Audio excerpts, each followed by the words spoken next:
want to break stride a little bit. Of course, Rosephanye Powell has not always been a distinguished professor. Once upon a time, she was a little girl. And that was some point. That's one of the things that I use that I baffle little kids with. How old are you? 4. I said, wow. I was 4 once upon a time. They were like, are you serious? So once upon a time, tell us how music initially called to you. What summoned you about music that made you become enamored with it, fall in love with it to the point that you understood it to be your calling? Well, that will take a minute. I will do my best to summarize this quickly. It always takes me on a journey when I am talking about this. But when I was a kid, I was what you would call a tom girl or a tomboy, depending on where you are. I have 3 brothers, and my mom is the only girl of a family of 6 with 5 brothers. So, she was used to males. And so I too, was used to being around males, and every member of my father's family, there was only one female. So there were lots of boy cousins. Yeah. And very few females. So I'm sports was my thing. I ran track, played basketball, tag football, you name it, I was doing it. Well, my mom, and the Bible says, train up a child in the way he should go, and when he's old, he won't depart from it. My mom decided that I needed to take piano lessons. And she got me involved in them. I wasn't as committed as I should be, because I was in school, I was playing sports. And so, but my mom made sure I went in there and I practiced. And she was not a musician. I did not come up in a family of musicians. But once I started to play, we at my church, I would have to play piano, because we had a pianist who at the church who was not dependable. She would commute from another city, and oftentimes she would either not show up, or she would show up late for services.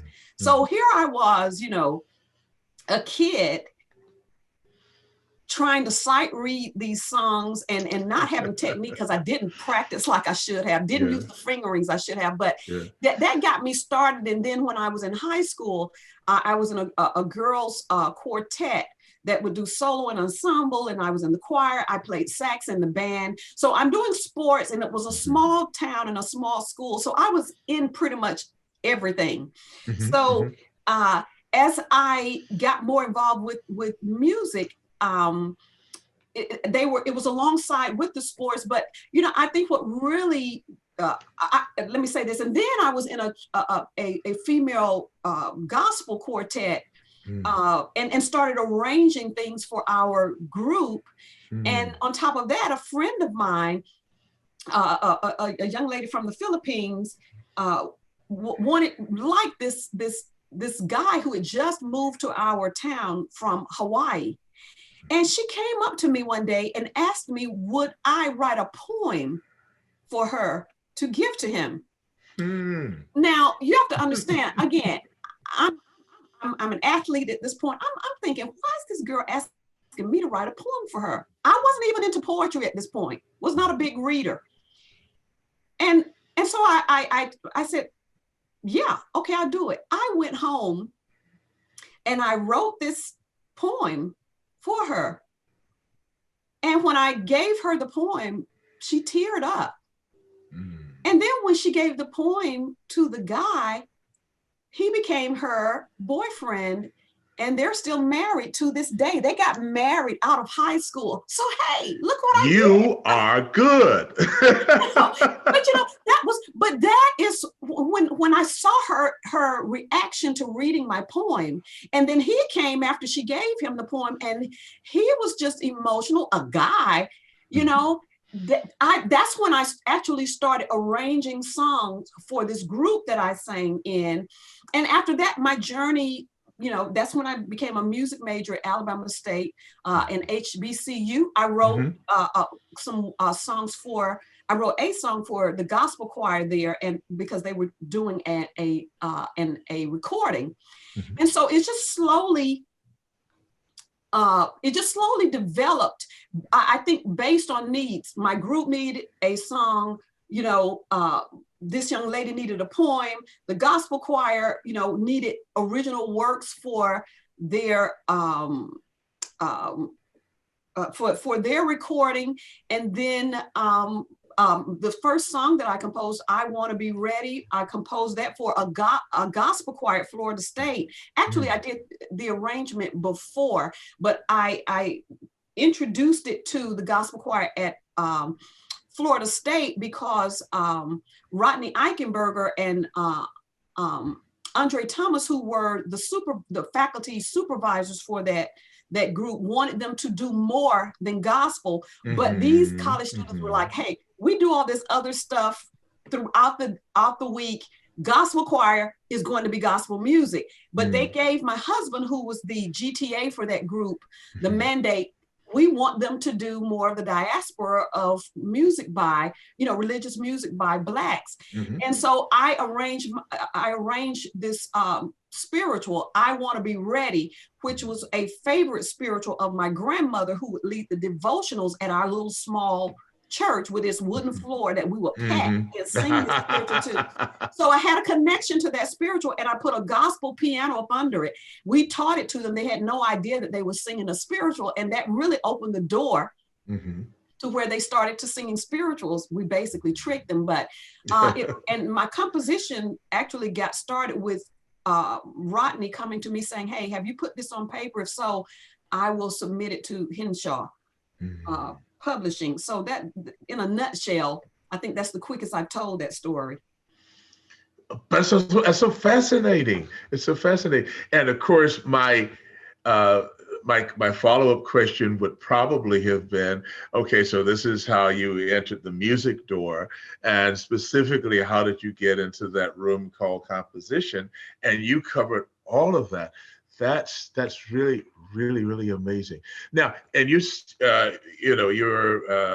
of course, your resume, your bio shows, your matriculation at Florida State, and before that, Westminster Choir College, and before that, Alabama State, which you and I know is just one of the very wonderful HBCUs that offers so many rich things to students, and not least of all in the area of music. Now, this is a very kind of personal question here. Were you at Alabama State at a time when Kay Pace was at Alabama? Yes. Oh, wow. Yes. Yeah. Wow. We as a matter of fact, we were texting just 2 days ago, and because she's in Atlanta now. She retired from teaching recently, but yes, I and my husband and so many came up under her. She was the mama of that music department. She was. Yes, yes. Yeah. Well, so I'm fascinated by your stories, and I don't want to crowd the streaming space with mine, but I did graduate study at Southern Illinois University. And I think that by virtue of who and how I am, I probably would have been community engaged in some way at some point. But I was kind of forced into that because I couldn't find a single place on campus to stay. So I ended up staying on the other side of town at a rented house in a community. And so that hastened my sort of getting connected with the community. And I had somebody to come up to me once and said, "Do you know Kay Pace?" And I'm like, "No, should I know Kay Pace?" I said, "Well, you remind me of Kay Pace." And then I had other people, saying that. And so I'm sort of baffled. And I asked a friend of mine who I met just recently upon arriving in Carbondale, which is where it was. Danny, I said, "Danny, people keep asking me about Kay Pace. Do you know?" And Danny said, he's still a friend of mine now. After all of these years, he says, Kay Pace. He says, yes. He said, oh, she was amazing. You should have known her. You would have liked her and all of that. And he went on and talked about her. And one of the things that made her such a star in the minds of those people was how, even though she was connected to music in an academic sense, that she still made those connections with people in the community. Yes. And the programs and the recitals and the concerts and all of those things. And that endeared her to them. Yes. In a special way. And I thought, well, boy, I would love to have met Kay Pace. And I actually did, just, it was about 10 or 11 or so years later, at a festival. Both of our choir was at Winston-Salem State at the time. Okay. Both of our choirs were singing. And it was the American Negro Spiritual Festival in Cincinnati. And so we had that opportunity to meet and in person, and in the midst of all of our excitement about, I hope our group does well, to actually, for me to actually say to her, your reputation precedes you. And I'm so honored. Yeah.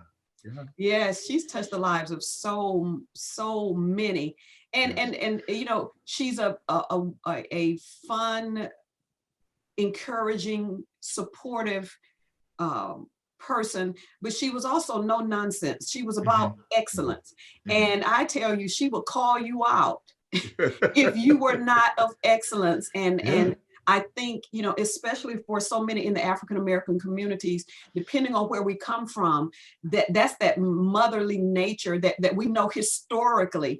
You didn't have to be somebody's child for them to tell you need to walk the line, and that's the way Kay was. You didn't mess up but once with her. Because she got it straight. Oh, and we are, whatever we may have thought about those people back at the time, we look back with great gratitude to them for loving us that much. And it was love, wasn't it? It was a display of love. Yes, it was. That they loved us so much that they expected high things out of us, great things out of us, and they would not allow us to stoop beneath, as we say, our privilege. That's right. That's exactly right. So that is great. Oh, wow. So I want to talk a little bit more about your composing, if you would, and thank you for helping us to see how you got into it at an earlier point in your life. How has your composition, how has your art been influenced, been informed, whether by specific people whose works you like, or even whether or not, as an African American, those roots have informed your composition? Talk about that a little bit. Wow. Well, it runs the gamut. I would say, as a child, my influences were gospel music, hymns, R&B, jazz. So those are so much of the flavors of my music. But when I went to Alabama State and had my first major experiences with classical music, we had the dean of the music department, and his name was Dean Simmons, and he was so passionate about the music of the traditional composers, in addition to the idiomatic African American music such as spirituals. But he taught us to love European influenced music. And so as he was also our choir director, in addition to serving as the leadership. And so, we would do Handel's Messiah, we do, Bach cantatas. We would do all of these works that I had not had an experience in growing up. But he didn't teach them to us as works relative to academia. he taught us to connect to them and understand that these composers were doing the same thing I would do if I was composing a gospel song. We got into the lives of Handel and Mozart and Haydn and others.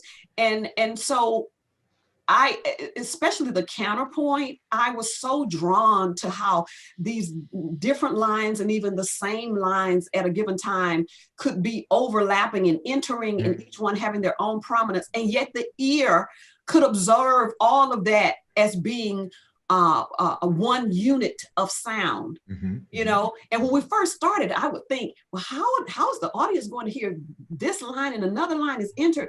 And, you know, because I had not grown up with classical music, but, you know, I was just drawn to especially the Baroque works.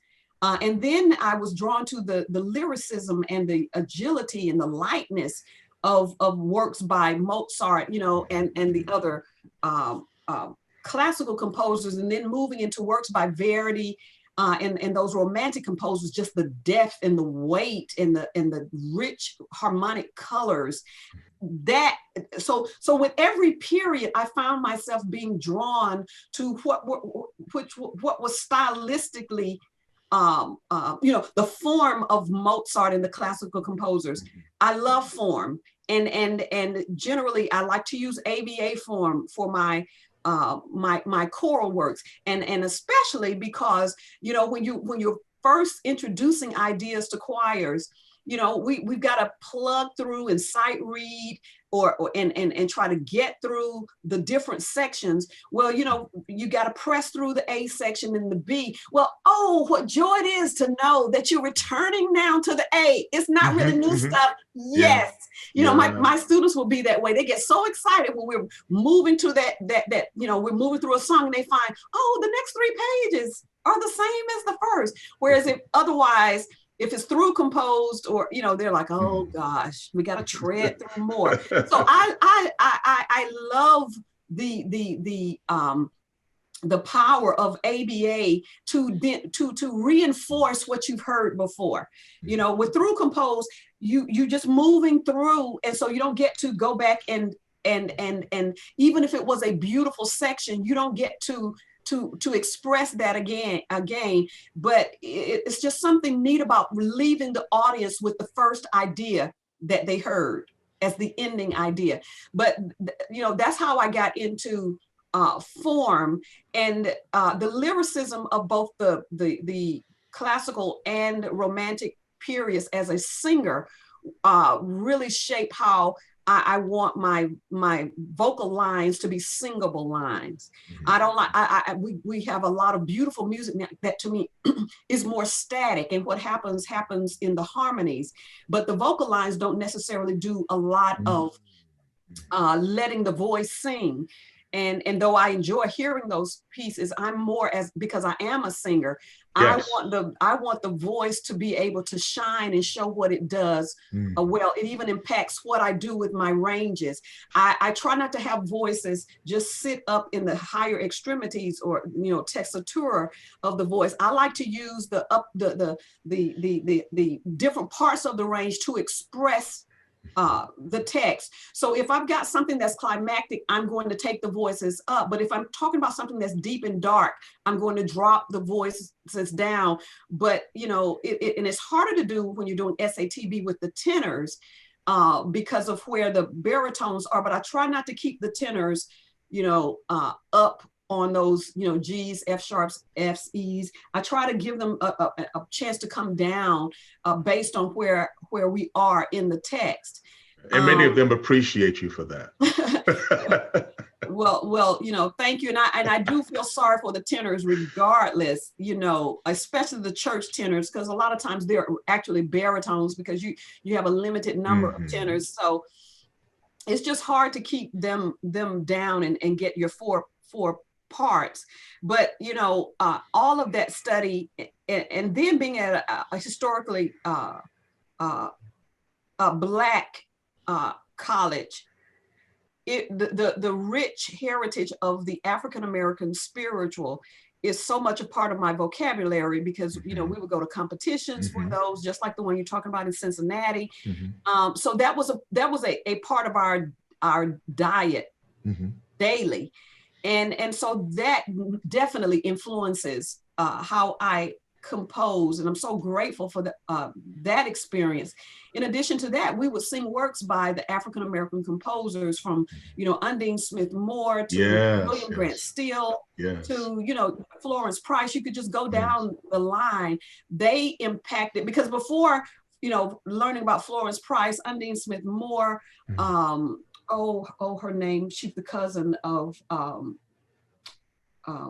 man, I'm having a brain fry. Oh man, but there were just a number of these female African American composers that I just had no idea that they could even be composers, and so their works influenced me, and because I didn't plan to be a composer.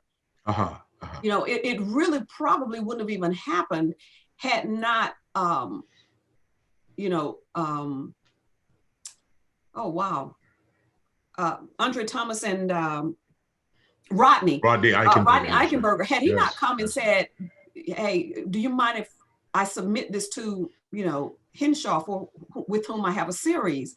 Whatever I did, I just did because of it was in me. I didn't study composition, but I think all of my studies, whether it was music history, you know, and then I get to Westminster, even before Florida State, you know, being there with Flummerfelt, you know, performing at these major venues in New York, you know, in Philadelphia with the orchestras there, being in rehearsals, all of these experiences shaped, even though I was in solo music, and people would say to me, you know, well, why do you stay in choirs? Why do you do that? I think it was always a part of who I am. I see myself as, I feel like music was meant to impact more than myself. And what I mean by that is, oftentimes as solo artists, we're so consumed with ourselves. And I grew up in a family of people who served the community. My father founded the NAACP in our area. He was a servant. He served the elderly in our area. My mom did the same thing.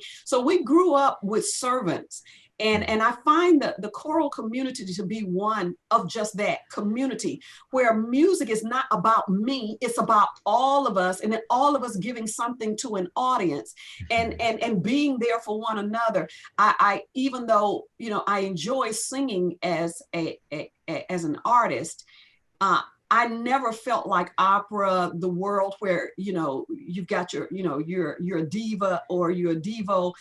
That to me was self-serving, and so I am so grateful that I stayed with, you know, the choral experiences wherever I went, and allowed it to shape who I am, because I'm very grateful for the opportunity to compose, you know, for choral groups and to work with choirs.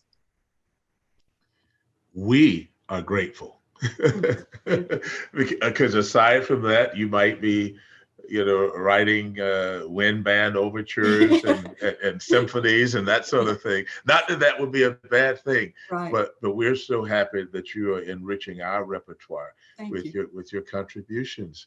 Yeah, so I've enjoyed this so much, and we've got to bring it to an end before too much longer. But I do have a couple more curiosities that I'd like to ask you to engage, if you don't mind.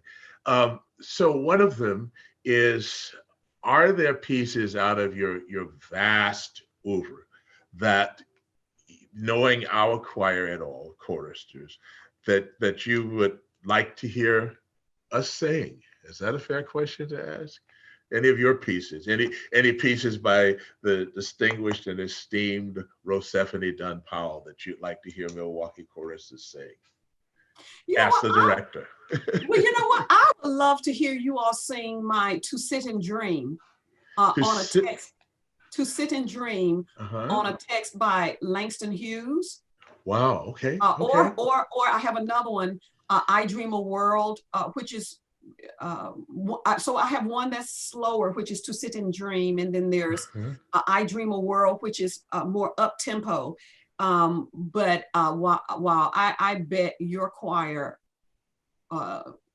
would do a fabulous job expressing the message, in addition to the beautiful quality of sound. I am so drawn to groups that vocally, in addition to visually,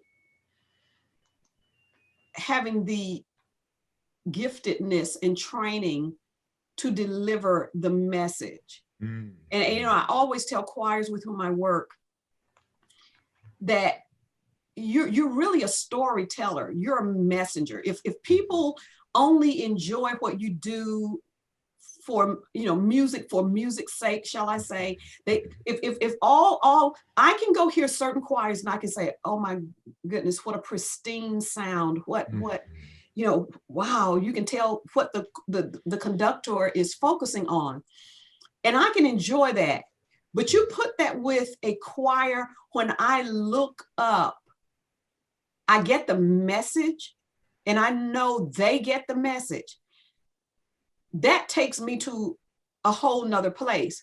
But I would even go to say, if I've heard community choirs that did not have the best singers, but they knew that their role was to touch an audience.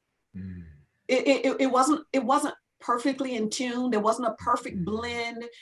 There may have been times where somebody, either came in wrong. You forgive that when you know that you're being touched.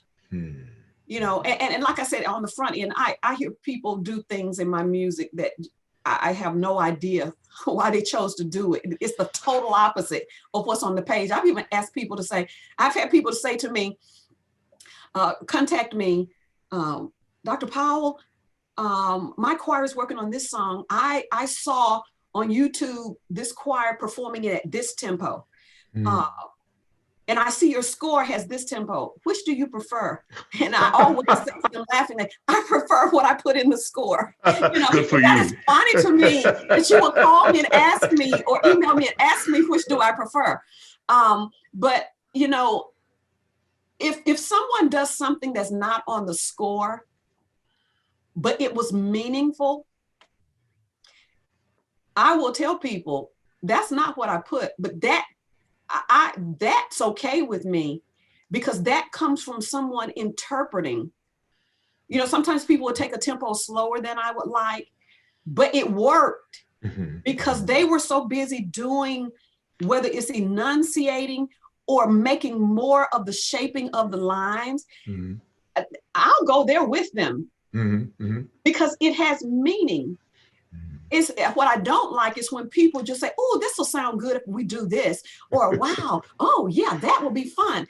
That to me is someone who is doing things not out of respect for the music, but what they just feel sounded good. And sometimes things we think sound good can be disrespectful to the music if what we're doing doesn't come because of something we're trying to say to make that poetry come to life.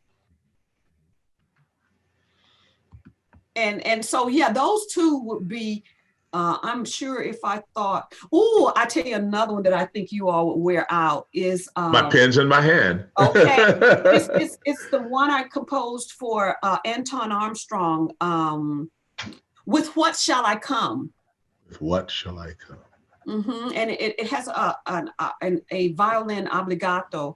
But that's another one that all of those are texts that really drew me out, that really kind of like this text here. I had to really become enmeshed I had to become one with the poetry to compose. And you know, it was kind of like that with Anton. And when Anton says, this is my anniversary, and this text is important to me. Well, there's a pressure on you. Whenever people go and tell you something, this poem is so meaningful to me, I need for you to put that on in music for me. And then he gave me only a short period to compose it. So I feel like it was one of those works that I think has came out well because of the pressure, but because of the connection with him. But it was pressure because I didn't want to disappoint. You know, whenever you know people, it's kind of like that with you. When you know people, you don't want to disappoint. Yeah. There's pressure. Yeah.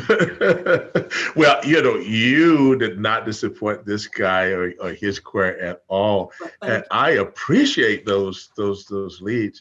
And of course, for people who will view this and may not know, get the reference. Anton Armstrong, who is the venerable music director of the St. Olaf Choir, and who just does his incredible work and is so sensitive and makes that sensitivity happen in the connection that he has with the music and with the choir and with the audience, and that he paid you the high and well-deserved compliment of asking you to write something. Thank you. Yeah, wow. So I've got a couple of other really quick things, and then I'm going to warn you up front. Okay. After I ask my couple of other really quick questions, I'm going to ask you if you've got a final word, which allows you then to say anything that you might like to say that I haven't prompted with the question or query, and then we will close out. So my question one is that, do you have one or two really high moments in your choral life that you want to just mention? And I know you've got literally a mountain range of moments in your life, as you should. But are there one or two that kind of stand out as signal for you? You know what? I'll speak about one, and it was on the front end of my career. When I was in Little Rock, Arkansas, I was invited to compose for Sing for the Cure. And there a lyricist, Joseph Martin, was a part of that. And I think his wife was the lyricist. And I was given the charge of setting the lyrics of The Promise Lives On. And it talks about how this caregiver is assisting the spouse or partner who has cancer, and the words are saying, I made a promise before this ever happened to be faithful to you, and throughout all of this, my promise lives on. I will not leave you. I will be here for you. And so I composed this work, and it was premiered by the Women's Chorale of Dallas and Turtle Creek Chorale. And the Saturday that the work was to be premiered, there was a rehearsal, a dress rehearsal, and my plane was delayed, so I was late getting to Dallas for that rehearsal. Well, when I got there in time for the luncheon, and Tom Selig, who was the director of it, when we get to lunch, he says, "You missed it." And I said, "Well, what did I miss?" He said, and Maya Angelou was the narrator for the event. He said during the dress rehearsal, when she got to your song, when she did her narration, and then when she heard the song, she could not go to the next narration. She wept. Wow. And I get emotional thinking about it, because I had always I have all of her collections of poetry, and you know, had just many of my students were speaking her poetry at pageants and things of that nature. And for someone whose poetry had meant so much to me, and she said, "Is the poet here? I mean, is the composer here?" And I'm there at the airport, So I missed my moment to meet her, but to know that she was moved to the place that she could not go on, just to know that my music had that ability, it was just, you know, it just shows you the power of music. And so that was really, really special. And the song I composed, Still I Rise, was actually set to her poetry originally, but I couldn't get a publisher to give me permission. So then I had to change to my own words. But that too is based on her influence, her impact upon me. Wow. Oh, that's an incredible high moment.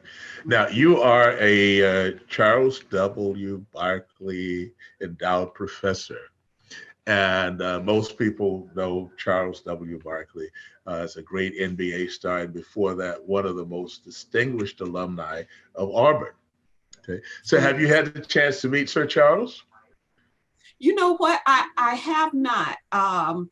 Just because every time we should have met, either he had to be back to do. There was one time we were supposed to meet, and he was called in for some playoff. He had to go back.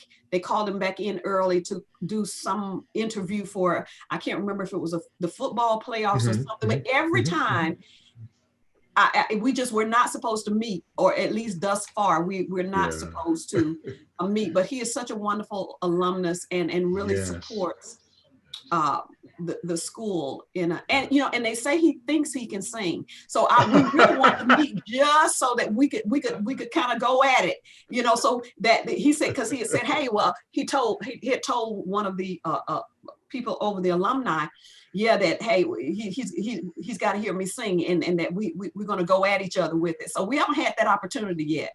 Oh, but it's got to be coming. It's got to be coming. And I know he would be just extremely proud of what his generosity has wrought in terms of your being appointed to that chair, and how you do such fabulous, such amazing things. Thank you. Music. And our lives have had the opportunity to intersect. That's great. So as I promised, I'm going to give you the last word. Is there anything that you would like to say that I haven't asked? Or, you know, the only thing that I would say is, you know, during this time in which we find ourselves, you know, so many choirs with whom I speak talk about, you know, the struggle of being a group that cannot meet in person and via Zoom. And, you know, just how isolating and lonely it can be. And, you know, I always want to encourage people to, you know, first of all, be grateful that we have Zoom, where we can see each other's faces. But my thought is that community can still happen. And you know, I think that once things open up fully, it's going to be a wonderful time of us coming together. But I just want to encourage all of us to continue to be community, to reach out to those who are part of your choir, whether it's via Zoom or whether it's a phone call or sending. I and some of my friends, we have just been going back to snail mail, sending each other cards of encouragement. A friend in Colorado, I have, you know, other friends that we and whether it's texting, just to be community, even apart from the music. Because when we can be community, encouraging and supporting, checking on each other, hey, how are you doing? Being a listening ear, you know, via phone or connecting via Facebook. When we do come back together, we will find we're even closer because we have those heart connections. And having to be still, you know, a lot of us do find that isolating. But I just found myself being able to rest and be at home with myself. And again, using that free time that I have to reach out and say, how are you doing? And if somebody is struggling, being an ear, you know, and being an encouraging voice, being a listening ear and encouraging voice, that's when community really, really happens. So we've got a lot of connectors through choirs because we know one another. I just want to encourage us to reach out. And then if we need that ear, finding somebody within this group, and it's vulnerable to reach out to people and say, hey, I'm feeling lonely. Mm-hmm. Can we talk? Just trusting one another to care for us, and then us caring for one another. Wisely said, well said. Thank you so much. I have enjoyed the opportunity to talk with you, my colleague, my friend, my sister, Rosephanye Dunn Powell, who is also the composer who has given us this wonderful gift, Softer Than the Night Is Sleeping, which Milwaukee Choristers premiered back in 2019. Thank you so much for coming to visit with us. And I have one thing, I said I'd give you the last word. I have one thing to say besides thank you, is I hope at some point in the future, there's an intersection that will allow you to write something else for us. We'd be so honored for that. Well, hey, I will look forward to it. And hopefully at some point I'll get to hear you guys live and watch you do what you do. And so, I will say I'm grateful for the opportunity to have composed this work. And I thank you all for adding to the literature. As you know, it is slated for release by Gentry Publications. It was supposed to have been out this past year, but it will be out soon. And to know that you all really gave birth to this song, and understand it won't just be sung here in America, it will be sung around the world. And so to know you all gave birth to that, wow, what a gift you all have given us. And thank you for allowing me to be a vehicle for you all to give this gift to the music in the choral world. So, and thank you for the invitation for this, our time together. I have really, really enjoyed it. It's always a pleasure to be with you. And I wish you all the very, very best for 2021. It's got to get better than 2020. Yes, it has. Yes, it has. Well, thank you. And we're so grateful. And you're so very welcome. All blessings to you. Thank you. Bye-bye.